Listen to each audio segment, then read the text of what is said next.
Greetings. Greetings of peace and love. I'm Reverend Cardona. I'm here with Reverend Lisa Benton. Together, we present Miracles with a Twist conversations. This conversation is a direct response to Miracles with a Twist, which is an interfaith perspective on A Course in Miracles. And what we do is we dig deep and unpack from an interfaith perspective the class that was presented on Thursday. So on Thursdays, we have Miracles with a Twist. On Tuesdays, we have Miracles with a Twist conversations. So welcome. Thanks for joining us. Wherever you are and whenever you listen, we're glad to have you with us. So let's take a nice deep breath together so that we can join in our minds and our hearts. Nice deep breath.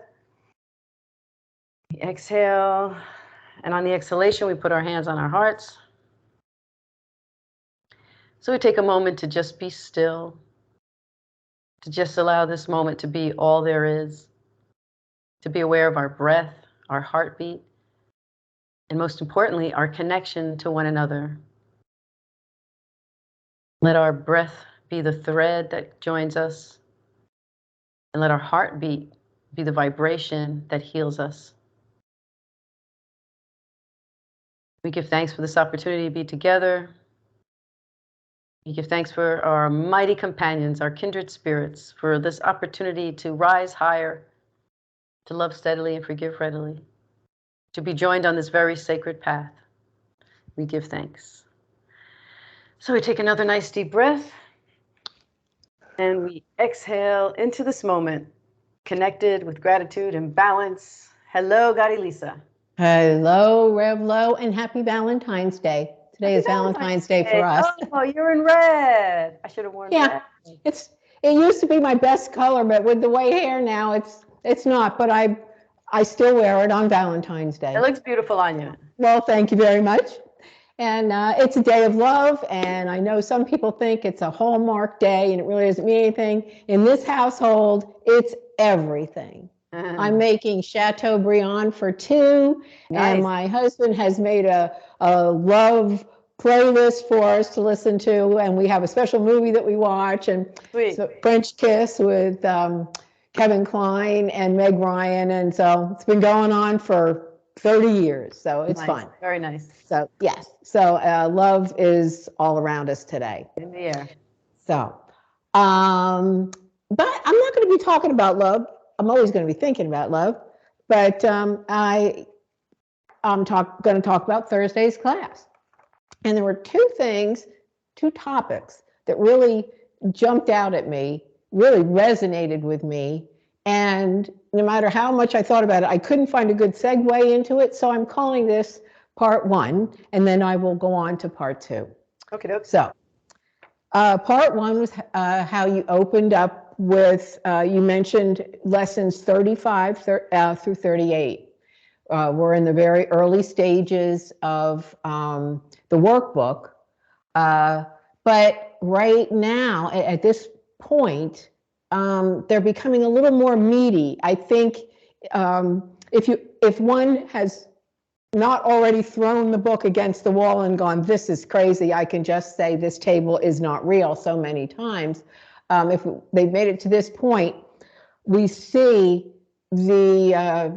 how Jesus is bringing us closer and to perception changes, seeing things differently, ultimately to see things through Christ's vision, God's eyes, holiness. So the lessons 35 through 38. I'd like to read them just a little slowly so everyone kind of gets where I'm going. 35 says, my mind is part of God's. I am very holy. 36, my holiness is everything I see. It doesn't say not everything I see is holy. It says my holiness is everything I see. 37, my holiness blesses the world. My holiness blesses the world. 38, there is nothing my holiness cannot do. Now, listening to that, reciting these, and of course, if you are working through the lessons, Whoever is listening knows how many times they've repeated this. It's all about me. It is absolutely all about me. And Jesus reiterates that. If you have commentary like Ken Wapnick, you're going to find that it is me. It's not a metaphor for anything. Jesus is talking about me. And so that is something that if we look at these lessons, with everything starting with my, or my is in there, it can be interpreted in a very grandiose way. And so I liked how you grandiosity and grandeur, and you've done this several times, and each time it hits me in a different way. And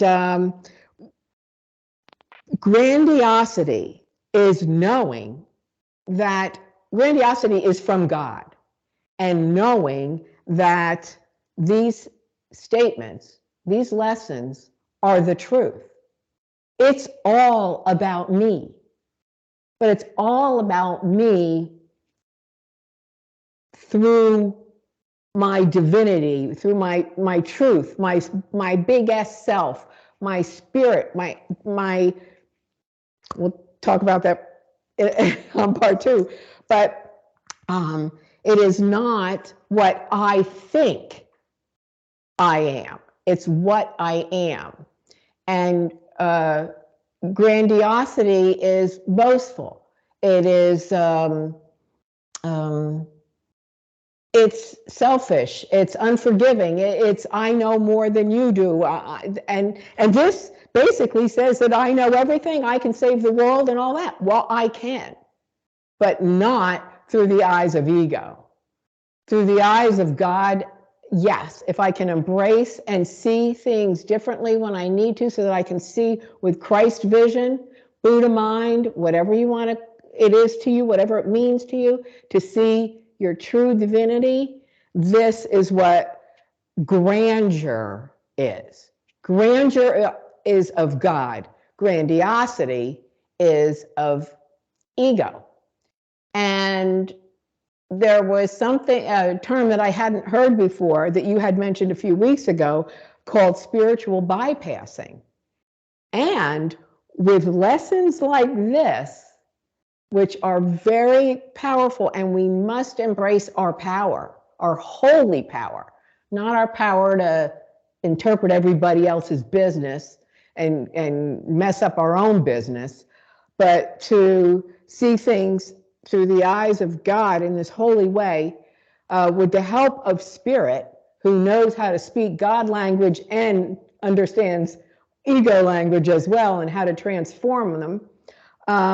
Spiritual bypassing could really find, it's very sneaky, and it could find a good way into these, not a good way, a sneaky way, an ego way to get into these very powerful lessons, and their instructions as well as in lessons. They're not just lessons. Jesus is telling us this is the truth. This is what you are. So grandiosity is not acknowledging that, yes, I am a student of Course in Miracles, and I see things through the eyes of God. And when you don't, I get it, and I forgive you because you're not where I am. That's not what it's about. That is not the Savior of the world. That is not this perfect holiness. It is not perfect vision. That is not what Jesus was talking about. It's about embracing our true essence, who we were created to be, what we were created to be, our part and totality of the body, the sonship. as it's referred to in the Course often. The body of Christ, Christ vision, we're all one. That's what it's all about. So when I was looking at these lessons, I was thinking, and you brought up spiritual bypassing. I was like, oh my goodness, these are just perfect for spiritual bypassing. And it's not that I believe that anyone is setting out to go, okay, if they're angry with somebody or they have a grievance with someone, I don't believe that anyone is saying, oh, well, let's pick one here. My holiness is everything I see. So I see you as holy because I have to, because I am so far along on my journey. And that's just ugly. But I just suggest everyone that as we go through these lessons, or wherever we are in our lessons, or even if we're not in our lessons, if a lesson is just brought up, and it is a literal lesson, it is not a metaphor lesson, it's literal, but it's from the divine mind, the collective divine mind from God. That's what it's from. So when we start creating judgments against people and then referring to our divinity and our holiness and our ability to save the world, we're kind of missing the mark. And I say this from experience. I'm not saying this because I'm so far along on my journey. I'm saying this because I have found myself, and the term spiritual bypassing is something that has stayed with me since I first heard it when you mentioned it, because it is very easy to say, oh yeah, I forgive you. Yes, I forgive you. I understand. And thinking, yeah, this person doesn't know what I know, So anyway, I wanted to thank you for that. That was just a great reminder, because I started the lessons again on January 1st, as I've mentioned before, with Ken Wapnick. So I have gone through these, and they really, really were brought home to me with the class on Thursday, because I went back and reread them and with a spiritual bypassing kind of mentality, and thought, wow, that's very easy to do, and I don't want to go there. So thank you very much for that. So now part 2 was a metaphor that you brought up that I absolutely loved, and it just did such wonderful things for me on a personal level, and that was to upgrade our software. We have to upgrade our spiritual software, just like we have to upgrade our computer software so that it gets to the hardware and becomes a part of the operating system, the whole operating system. And as engineers and technicians and stuff become more aware of issues and all that kind of thing, they make a list, and then one day your computer is all slow and everything. It's because it's upgrading.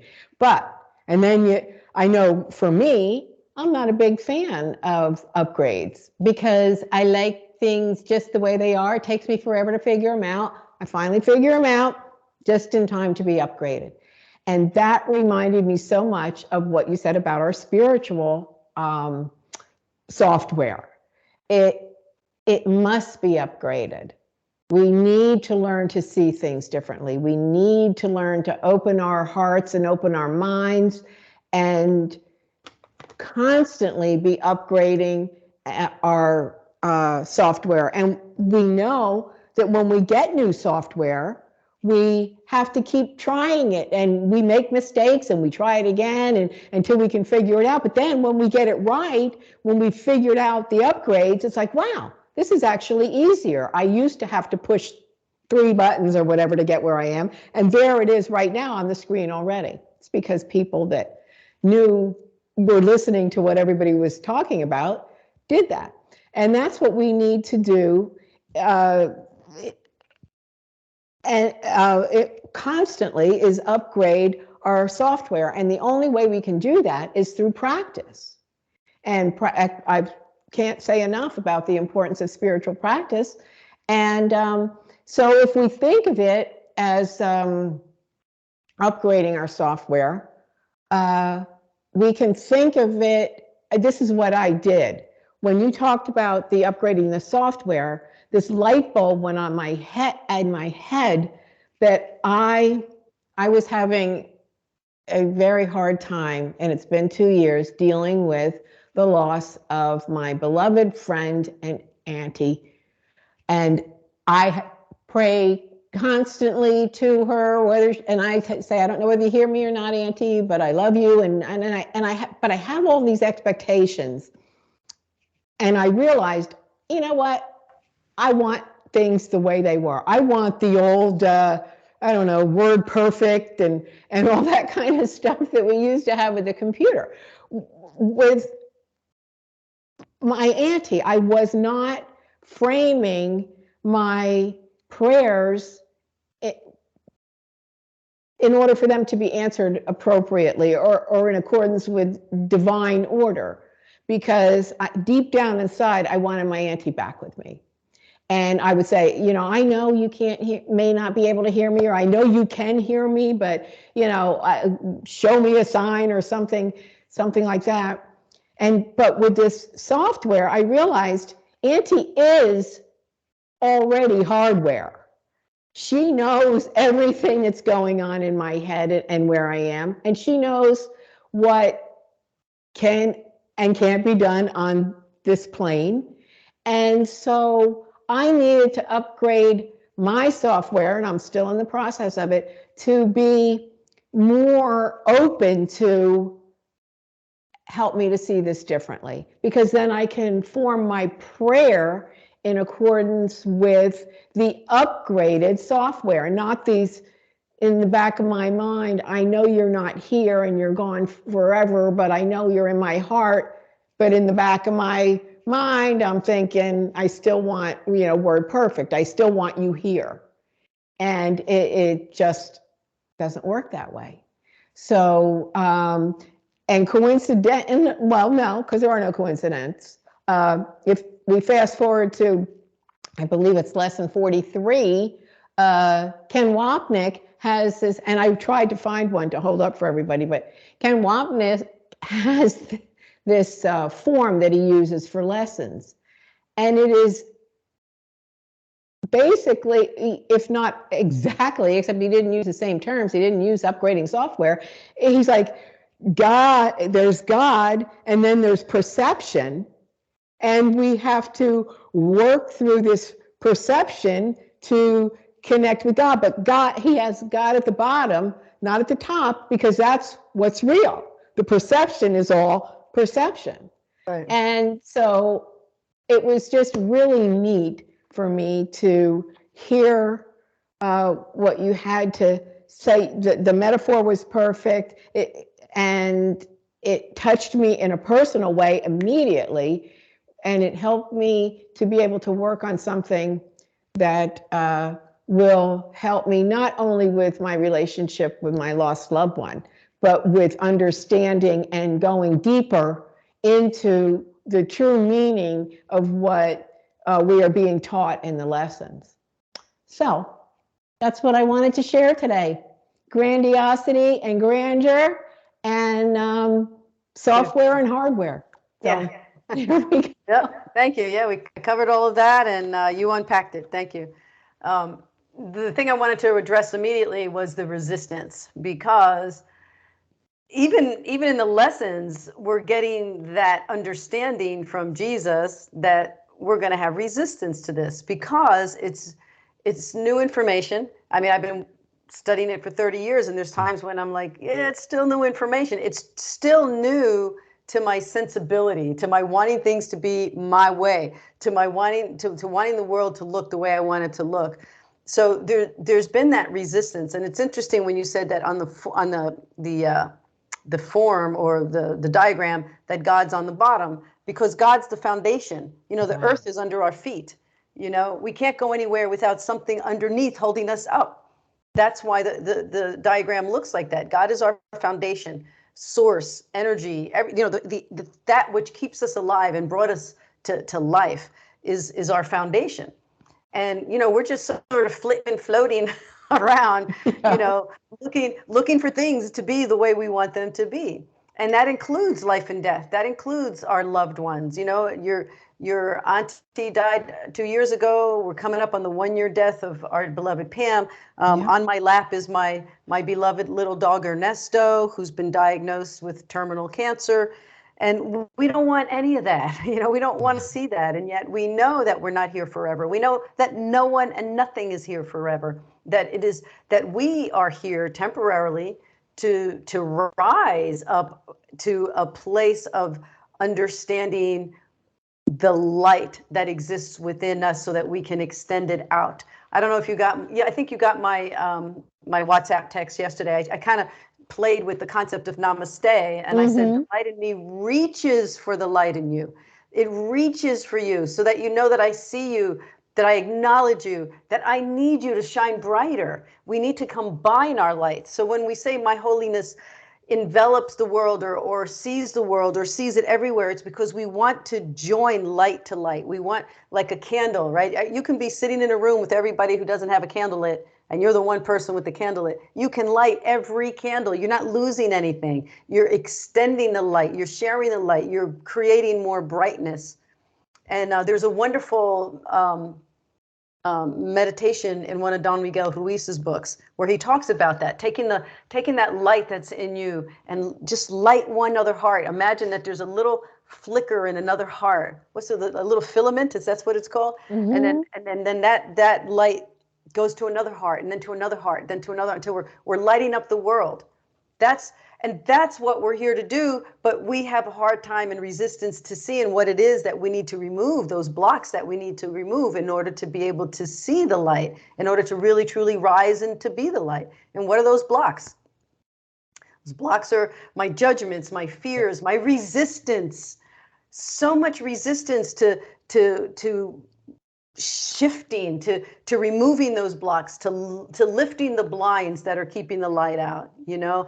And something really simple came to my mind when you were saying this about, you know, I want Word perfect, you know, I want Windows 97. I really knew that one, you know. And when I use all Apple products, and I recently started using a tablet that's not an Apple product. And I just thought it was going to be so complicated because I decided it was going to be complicated. Yep. And I was resistant. And, you know, it's not so complicated. Like, once I had it in my hands, I was like, what was I so resistant to all these years? But here's something funny that happened. As you know, as you and Paul know, I started using a Fire Stick. You guys kind of talked me through it, you know. So I'm using a Fire Stick, and I'm confined to whatever comes through the Fire Stick, right? Streaming apps. So I cannot see regular television when you have a Fire Stick, right? So a friend of mine called me the other day and she says, guess what? I figured out how to see regular television. All you need is an antenna. And I said, I have an antenna. Somebody gave me an antenna, but I never used it. She goes, okay, well, hook up the antenna, then go into your settings, do this, that. Oh, it's going to be very simple. Go into your settings, but use the other remote, and then go here, there, and the other place. Then you're going to go to the Fire Stick remote, and you go here, there, and the other place. Then you're going to go first. And my eyes were glazing over. My head went into, like, I started dreaming about a life somewhere. I mean, I was totally not listening anymore. And I was like, I don't understand a word you just said. So she said, yeah, Lori, you just have to do it. Like, just do it. Like, just pick up your remote, go to the settings, and it'll start talking you through it. So she starts telling me again. And I'm like, la, la, la, la, la. You know, I'm so resistant. So sure enough, a friend came over yesterday and I was saying, oh, you know, I heard that we can, you know, get back on television by using an antenna. And she's like, yeah, let's do it. And I'm like, no, it's going to be really, we're going to complicate everything. So she's like, just plug it in. Let's see what happens. And so she goes from one remote to the other, goes to the settings, boom, boom, boom. Now I can go from one to the other. What was the difference between 10 minutes earlier? It was my resistance. It was my resistance, my fear. What was I afraid of? I don't even know. It was just like this, this total like nerdy techie breakdown that I was having, like, no. And next thing I know, now I'm all excited. Now I'm telling everybody I can watch the Fire Stick. I can watch regular television now because I have an antenna and I know how to switch from one to the other. Well, that's the same thing with resisting, with removing our resistance to love's presence. Yeah. Like once you get there and you feel it, then you're like, oh, this is what it's like to love others without without an ulterior motive. Right. I can love others so I can show you what good person I am. I'm going to say I love others with all these caveats, and it's, we're not talking about in love. We're not talking about having a relationship. We're talking about seeing the light, understanding the light. And yes, we're all defective to a certain amount. These bodies are defective. This little body right here in my lap, we're all going to move on at some point in different ways. We don't like it. We don't like to watch it. I certainly don't like to watch what he's going through. But when we recognize that what we're here for is beyond the flesh and bone and the temporary space that we occupy, then it's a little bit easier to see each other as being reflections of one another.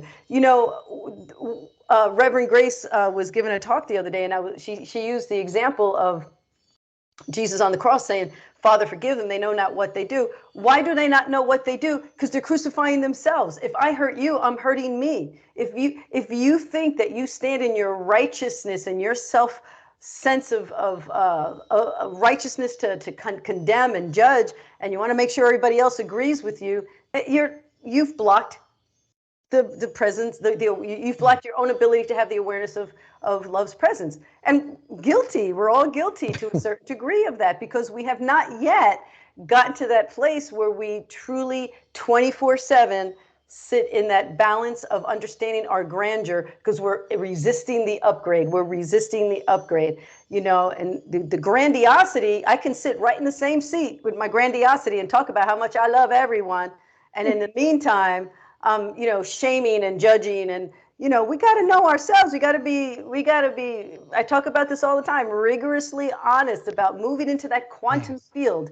I teach quantum forgiveness. It's about, there's this quantum field where we are all equal, regardless of what we think of each other, regardless of what I think of you. Because if I think poorly about someone because they hurt me, I have forgotten who they are if I want to stand in continuous, nonstop, 24/7 judgment of them.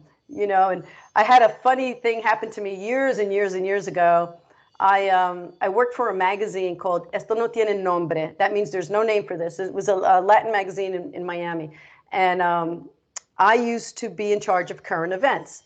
And so this was before computers. We did things on our typewriters. I think we had computers, but we weren't savvy, And weren't there yet. Right. Well, we couldn't look a lot of stuff up. So I used to have to pick stuff out of magazines. And so one day I used to take the train to work. So I was on a train going from Miami to Broward, and I lost the envelope filled with all the stuff I needed to submit that month's column, my part of the column.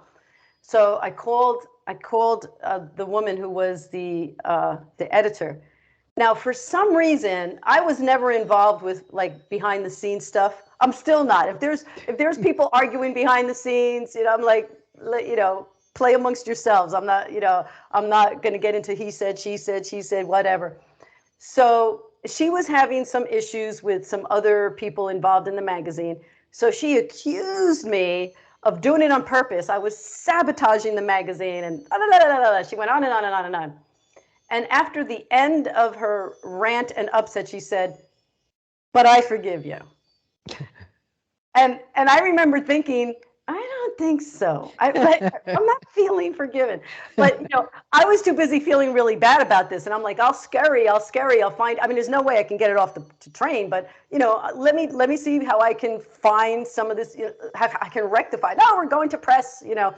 Anyway, so when you were talking about the grandiosity, that's kind of like the same thing. Like, I forgive you, But first, let me tell you everything you did wrong and why you're like a spineless creature, you know. So years later, I mean, I never even, the magazine folded. It didn't continue after a while. Years and years later, she was diagnosed. We had lost touch. She moved to another state. And I heard that she had been diagnosed with an illness and was dying. And I was wondering, how can I get in touch with her? I did not get in touch with her, but let me tell you something. I received a handwritten letter from her in the mail. And in that letter, wow, she remembered that conversation. And she said, you know, you never confronted me, but I confronted me.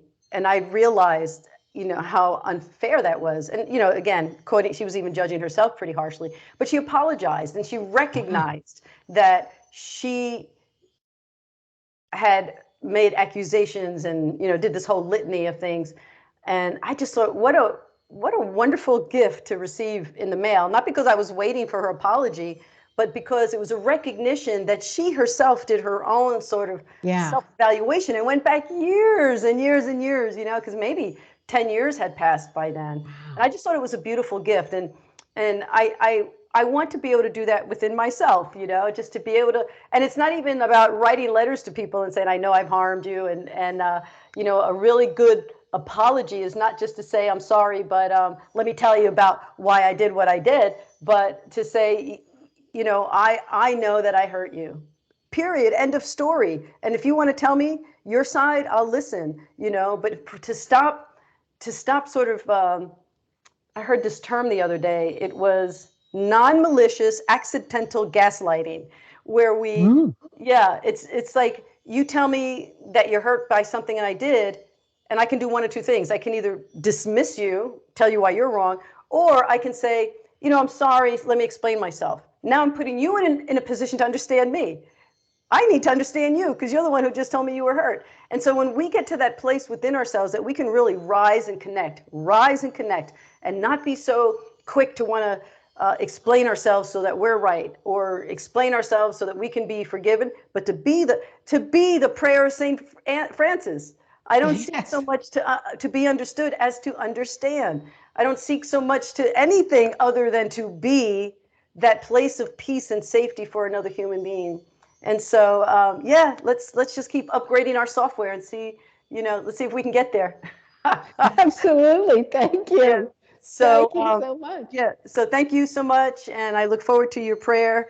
And then I'll get back to tending to my little buddy Ernesto here. Yes. And please give him a little soft on his head there for me. Yeah. I'm going to advance to lesson 258. Okay, and, sure. For those who don't know, with the lessons, they're divided into two parts. And they're both very intense in their own uniqueness, but they're very different. And the second part always contains prayer. It's all about prayer, and it's just beautiful. So yes. I thought I would go to lesson 258, and because I just like it in its simplicity, and I don't find a lot of simplicity in A Course in Miracles because I have to make a federal case out of everything. So I found this and I love it, and I would like to share this with everyone, and it is the prayer that is in lesson 258. Our goal is but to follow in the way that leads to you. We have no goal but this. What could we want but to remember you? What could we seek but our identity? Amen. Oh, amen. That's everything we said. Thank you so much. That's beautiful. Thank you for that. And I'll see you Thursday for Miracles with a Twist. Okay. Love to you and Ernesto. Thank you. God bless you. Happy Valentine's. Thank you. Same to you.